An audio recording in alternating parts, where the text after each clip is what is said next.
Hello everybody, this is Toysareruss, and for this third-party figure showcase and review, we're going to be looking at the Newage Legendary Heroes. This is number 58, Balin, which of course you can tell is a third-party take on Huffer. So I'm probably going to be calling him Huffer throughout the rest of the video. So this is just going to focus on him. We're going to have a look at pipes in a separate video. We're going to compare him with the original, and we're going to bring some other figures as well to give you an idea of how small this guy is. So as I say, he comes packaged with pipes.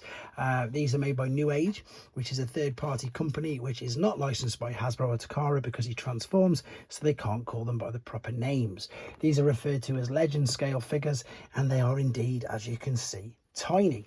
Right, he also comes with these instructions, and I always pretty much say these, they're not the greatest. That's why I've uploaded a separate tutorial. Now there is the tutorial in there, but there's no other further instructions, and this is one of the main reasons why I don't particularly like them. We've got a whole bag of accessories, and I've just worked out by looking at the packaging that the silver gun I think is for him. The rest of the stuff you don't really know because it doesn't say in there, but that's enough of the negatives.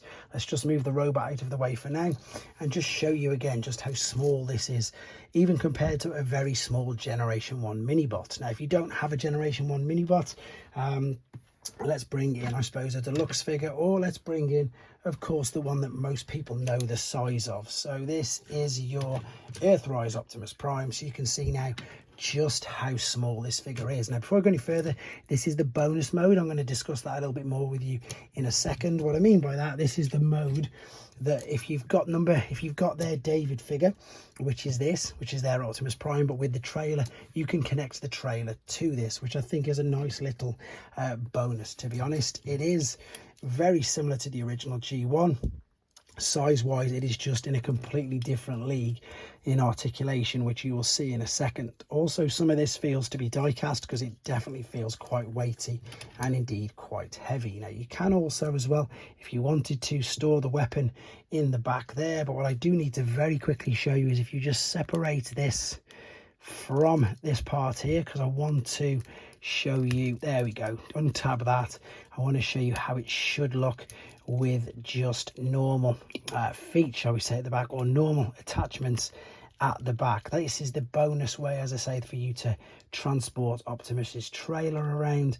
This is how he actually should be in his alternate mode, which, there you go, clicked over, as I said, is a much more of a homage to this particular figure. The problem with these is they're just so small, and I do have to bring it quite a bit closer. So this is lovely. I don't think it's chrome, but it's so reflective. I could be completely wrong. It's really shiny. All the wheels are on individual pins, which is great. The detail on the grille is brilliant. The window, of course, is all painted on, and yeah, it moves backwards and forwards as you'd expect it to. So this is tiny. This is pretty much near enough a Micromaster, I suppose, scale sized figure, but yeah, maybe a teeny bit bigger. We'll see in a second. But to be honest, there's not much more to say about him in his alternate mode. I'm sure the green looks great, but it's much better in the robot. Let's have a look at that right now. Here we are then, back with him in his robot mode. Apologies, no transformation process on this video. That is to keep the length of the video down and also not to spoil it for yourself if you don't want it spoiling. But if you want to see it, you can have a look at it on the transformation process video that I've also separately uploaded. Now, you've also noticed that I have, in fact, forgot to tuck away the feet, so I suppose you're getting to see that. Main the reasons why I keep it off is I do get a lot of people who say that they appreciate that they really do like to have a go at transformation processes themselves for the first time, rather than having it, in their words, not mine, spoilt for them.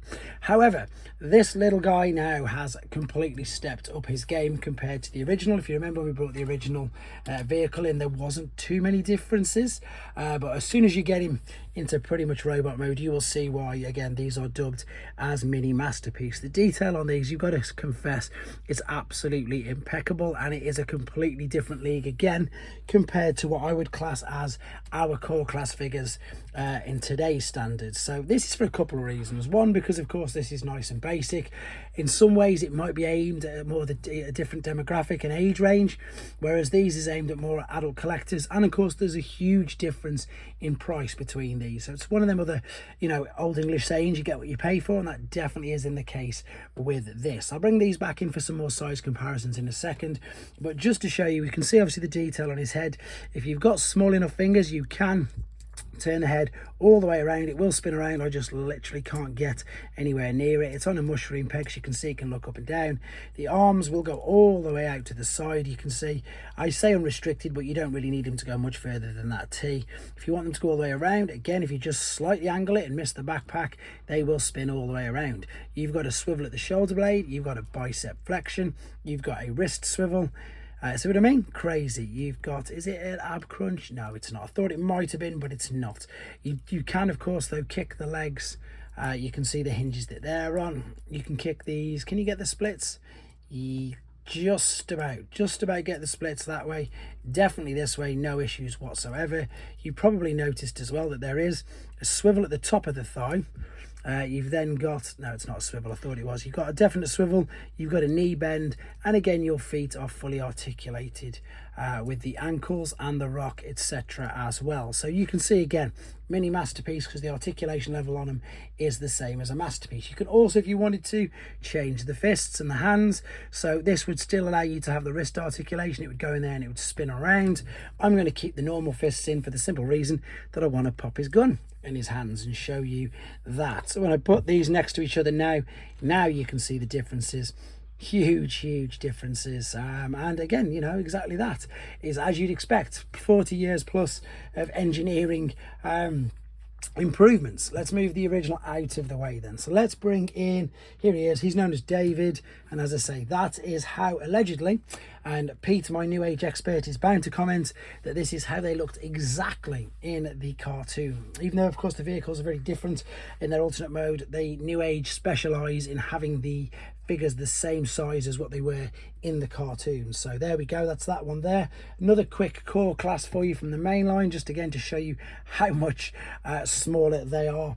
Newage's figures tend to be in between the deluxe and the core class range, purely because of, again, how they do scale. That's obviously a very small deluxe Bumblebee. Let's bring in this guy. He is from Iron Factory, so that is Iron Bison. And we've already just seen that. All right, what else have I got knocking around? There's a Micromaster, so that's a mainline Micromaster. I say mainline, I think he came with Deathsaurus in honesty, so he's not too mainline. There's some Japanese cassettes. So you can see that he's absolutely tiny, but again, a lot of articulation, a lot of fun. Not much more to say about this guy.